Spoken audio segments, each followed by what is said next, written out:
안녕하세요. 가톨릭대학교 성희규정도서관 이승재 사서입니다. 오늘은 FWCI라는 지표에 대해서 한번 알아보도록 하겠습니다. 연구자를 평가를 해야 됩니다. 이제 연구자가 얼만큼 질 좋은 연구들을 했는가, 또는 이 연구자가 전 세계적으로 어느 정도의 영향력이 있는가, 이런 부분들을 평가하는 데 있어서 우리가 다양한 지표들, 뭐 정량적이거나 정성적인 것들을 될 수가 있을 텐데, 여러 가지 정량적인 지표들이 굉장히 많이 있습니다. 그러한 정량적인 지표들을 중에서 하나가 FWCI라고 보시면 될 것 같아요. 이 FWCI라는 거를 먼저 이해하기 전에 지금 보이시는 화면을 좀 이해를 해보시면 될 것 같아요. 연구자를 평가할 때 이제 여러 가지 단위로 평가를 할 수 있겠지만 우선 연구자 개인에 대한 어떤 지표가 있으면 점수가 있으면 좋겠죠. 그 다음에 연구자가 쓴 하나의 논문, 그 논문 한 편이 얼만큼 뭐 인용이 되었는가, 대부분 이러한 지표들을 많이 쓰고 있고요. 네, 그 저자가 쓴 논문이 어떤 학술지에 투고가 되었는가 등을 확인을 하게 됩니다. 그래서 우리가 뭐 명성이 있는 학술지, 명성이 있는 저널들의 어떤 저자가 논문을 실게 되면 그게 신문 기사나 뉴스로 나오는 것들을 우리가 볼 수 있게 되죠. 자, 근데 이러한 것들을 평가하는 어떤 지표들을 우리가 확인할 수 있는 데이터베이스들이 있습니다. 그 중에 대표적인 게 지금 상단에 보이시는 스코프스, 그다음에 사이발, 웹오브 사이언스라는 이렇게 세 가지 정도 데이터베이스가 있어요. 물론 그 이외에도 다양하게 있지만은 오늘 좀 요약해서 보여드리고 있는 중입니다. 스코프스와 사이발은 같은 회사, 엘세비어라는 출판사에서 만들어진 데이터베이스고, 웹 오브 사이언스는 클래리베이트 어널리티스라는 곳을 만들었어요. 우리가 자주 보게 되는 것은 웹 오브 사이언스라는 데이터베이스의 지표들을 보게 됩니다. 일반적으로 그 논문이 얼만큼 인용되었습니까? 피인용되었습니까? 라는 걸 물어볼 때도 웹 오브 사이언스의 지표들을 많이 사용을 하고 있고, 우리가 흔히 듣게 되는 SCI의 급의 등재 학술지다, 또는 저널의 임팩트 팩터가 몇이다, 이런 것들에 대한 지표들이 있어요. 물론 그 이외에도 여기 들어 있는 것들이 지표들이 더 추가가 될 수가 있고, 그 이외의 지표들도 더 많이 있습니다. 자, 그런데 이 FWC에는 엘세비어라는 출판사에서 만들게 되었고요. FWC는 독특하게 저자 자체에 대해 점수를 부여할 수도 있고, 논문별로 또 점수를 부여할 수 있는 지표예요. 그래서 어떤 저자들을 평가하는 데 있어서 저자 또는 논문을 평가하는 데 굉장히 유용하게 사용할 수 있다라고 보시면 되겠습니다. 그래서 FWCI는 스코프스와 사이발에서만 조회가 가능하다라고 보시면 될 것 같아요. 자, 그럼 FWCL을 이제 한 페이지 좀 정리를 해봤습니다. FWCL을 한 줄로 요약을 하게 되면은 같은 출판 연도, 주제 분야, 논문 형태에 따라 인용을 측정하여 정교한 인용 지수, 상대적인 피인용 지수다라고 할 수 있게 돼요. 자, 이런 상대적인 피인용 지수가 왜 중요한가라고 했을 때 우리가 조금 간단하게 설명을 드리면, 하나의 논문이 피인용 수가 많은 논문이 있고 하나의 논문이 피인용 수가 좀 적은 논문이 있어요. 그러면 이 숫자만으로 그 논문의 영향력을 체크할 수 있을까요? 그럴 수 없습니다. 해당 논문이 어떤 주제 분야에서 나왔는지, 그리고 그 당시에 이슈가 되었는지, 이런 것들에 대해서 뭔가 정규화를 시켜서 이것들을 비교를 해줘야 되는데, 단순히 한 논문이 뭐 100회 인용이 됐고 한 논문에 30회 인용됐기 때문에 이 논문은 100점짜리, 30점짜리 이렇게 평가할 수는 없다는 거죠. 그래서 이것들을 조금 더 정교화하는 상대적인 피인용 지수가 필요하다라는 것에서 시작을 하게 됩니다. 그래서 특정 논문들이 받은 실제 인용수에 대한 비율로 전체 인용은 주제 분야 평균에 기반해서 산출하는 게 FWCI예요. 그래서 이 정교화된 지수이기 때문에 출판 연도가 바뀐다거나 또는 주제 분야가 서로 달라도 그 논문의 영향력을 비교하는데 활용할 수 있는 장점이 있습니다. 인용수는 논문이 발간된 이후부터 현재, 그러니까 조사 시점까지 전체 기간에 대해 산출하게끔 되어 있고, FWCI는 주간 단위로 계속 업데이트가 되면서 출판 후에 4년 동안만 측정을 하는 그런 지표라고 보시면 되겠습니다. FWCI는 이제 수치를 우리가 분석하는데 굉장히 간단하게 되어 있어요. FWCI의 전 세계 평균은 무조건 1입니다. 그러면 내 FWCI가 1보다 크다라고 하면 그 이상, 평균 이상 인용이 되었다. 1 이하면 평균 이하구나 이렇게 보시면 되세요. 예를 들어서 내 FWCI가 1.34점이다 라고 하게 되면은 전 세계 평균 대비 34% 이상 인용이 되었구나 라고 보시면 되겠습니다. 자, 그러면은 여기 산식을 보시게 되면은 조금 더 이해가 편하실 거예요. 내가 어떤 하나의 논문, P1이라는 논문이 있다고 봅시다. P1이라는 논문이 몇 회가 인용이 됐겠죠. 그 논문의 인용수를 P1과 같은 동일한 연도에 동일 주제에 동일한 출판물 형태, 출판물 형태라는 거는 전부 다 오리지널 아티클인지 리뷰인지 이런 것들을 구분하게 됩니다. 그래서 그 동일한 형태를 논문들의 전체 평균 인용수를 구해서 그걸로 나누는 거예요. 자, 그리고 나중에 이 FWCI를 이제 저자의 기준으로 보게 될 때는 이렇게 하나의 논문별 FWCI들을 다 합산을 합니다.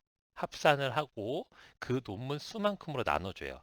그래서 굉장히 간단하게 그냥 단순한 산술 평균으로 그 저자의 FWCI를 구할 수 있도록 되어 있습니다. 자, 그럼 이제 좀 숫자로 대입을 해서 예시를 들어보면은, 그래서 2021년에 출판된 인문학 분야 정규 논문 A가 2022년까지 인용된 횟수가 30이다라고 했을 때, 이게 이제 분자가 되겠죠? 그리고 분모에는 동일 연도에 출판된 동일한 주제 분야의 동일한 형태의 논문들이 2020년까지 인용된 횟수의 평균, 을 구하는 겁니다. 그 평균이 20이라고 정해졌을 때 이 논문은 1.5의 FWCI를 갖게 되죠. 그래서 이 정규 논문 A는 전 세계 평균보다 50% 이상 더 피인용되었다라고 해석을 할 수 있게 됩니다. 이 FWCI를 설명을 드리는 거는 이 기간 내에서도 이제 연구자의 평가 지표로서 보다 중요하게 다뤄질 예정입니다. 그렇기 때문에 이 연구자 본인이 나의 FWCI를 좀 관리를 해주시는 것들이 굉장히 중요해요. 내 FWCI가 어느 정도 위치에 와 있고 내 논문들의 FWCI가 어떤 형태를 그리고 있는지들을 항상 내가 알고 있어야 되는 게 굉장히 중요합니다. FWC의 또 다른 특징적인 걸 보면 아래에 좀 이게 그래프를 보시면 좀 설명을 드릴 수 있을 것 같아요. 자, 2016년도에 어떠한 논문이 출간이 됐다고 합시다. A라는 논문이. 이 논문이 피인용이 이때 한 22회 정도 일어났어요. 그런데 2016년도에 22회가 일어났다 해서 다음 해부터는 계속해서 인용이 조금씩 떨어지겠죠. 인용이 점점 떨어지면서 인용의 반감기를 거쳐서 굉장히 인용이 적어지는 때까지 들어오게 될 겁니다. 자, 그렇다면은 이 논문을 평가할 때 2016년도에는 피인용이 이만큼 되었고 21년도에는 피인용이 뭐 이제 한 3회 정도 되었으니까 22에서 3만큼 줄었으니 좋지 않은 논문이 되었구나라고 볼 수는 없는 거죠. 왜냐하면 시대가 변하고 출판 연도가 길어짐에 따라서 그 인용의 횟수가 감소하는 주제 분야가 있을 겁니다.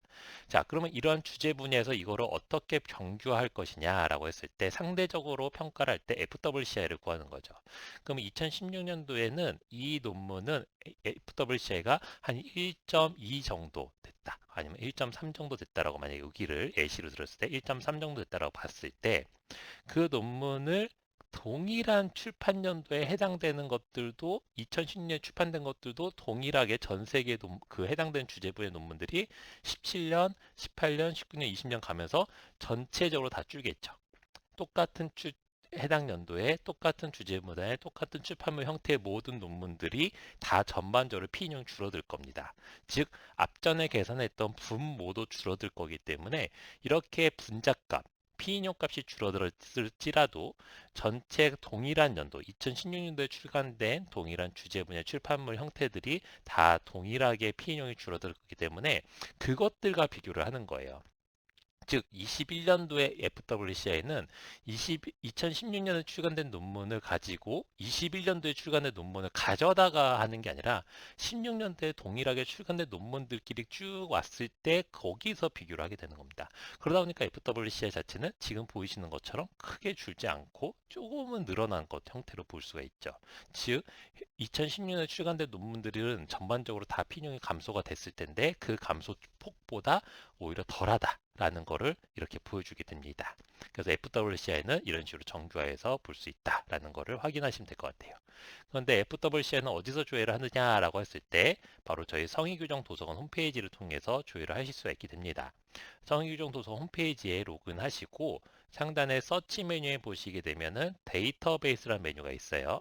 이 데이터베이스 메뉴를 클릭을 하시고 데이터베이스 메뉴의 여러 가지 탭들 중에서 인용 평가 자료를 보시면 되겠습니다. 인용 평가 자료를 클릭하시고 인용 평가 자료에 보시게 되면은 여러 가지 인용 평가 툴들이 있는데 그중에 3번에 있는 사이발에 이 URL 버튼 눌러주시면 되세요.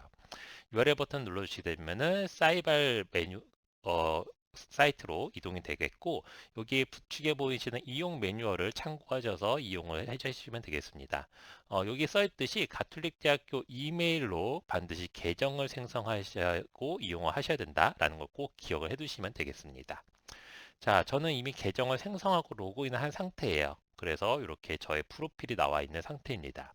그러면은 이제 처음으로 사용하시는 연구자분들은 이 좌측에 보면 여러 가지 것들을 비교할 수 있게 되는데 이 사람 모양의 아이콘을 누르시면은 리서처스 앤 그룹스를 조회해서 내가 나 FWCI를 확인할 수 있게 돼요. 그럼 어떤 식으로 하는지 한번 보도록 하겠습니다. 이 사람 모양의 아이콘 탭을 누르시면 확장된 탭 메뉴의 하단에 보시면은 Create Import라는 메뉴가 있어요. 여기를 클릭을 해주시게 되면은 네 가지 메뉴가 나오는데 제일 첫 번째 있는 Define a New Researcher를 클릭해 주시면 되겠습니다. Define a New Researcher를 클릭하시고 내 이름을 내 걸 조회해야 되니까 내 이름을 조회를 해주시면 되세요. 저는 저희 부관장님 성함으로 한번 조회를 해보고요. 자, 그 다음에 기관명에는 물론 풀네임을 넣어주시는 것들도 좋긴 하지만 이 풀네임이 제대로 색인이 안 돼 있을 수 있기 때문에 대부분 저희가 기관 같은 경우에는 뭐 세인트 메리 뭐 이런 거 넣으신다거나 대부분 기관 어필레이션 논문의 어필레이션에 카톨릭이 들어가기 때문에 카톨릭을 넣어주시면 되겠습니다. 그래서 카톨릭을 넣어주시고 그 다음에 서치를 한번 해보도록 할게요.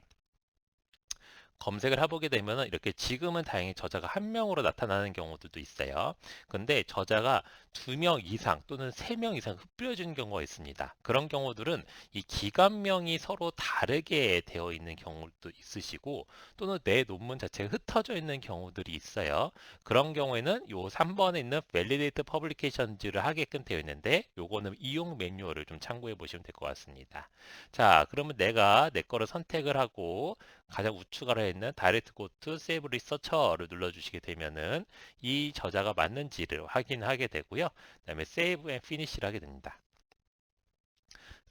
자, 이렇게 하면은 해당되는 연구자의 명칭이 나오게 되고 여기 보면 연도 레인지를 설정할 수 있게 돼요. 근데 이 레인지는 딱 디폴트로 정해져 있습니다. 최근 5년, 최근 3년 이런 식으로 정해져 있기 때문에 해당되는 것들 중에서 내가 보고자 하는 것들을 정하시면 되세요. 저는 뭐 2013부터 2022로 한번 설정해 볼까요?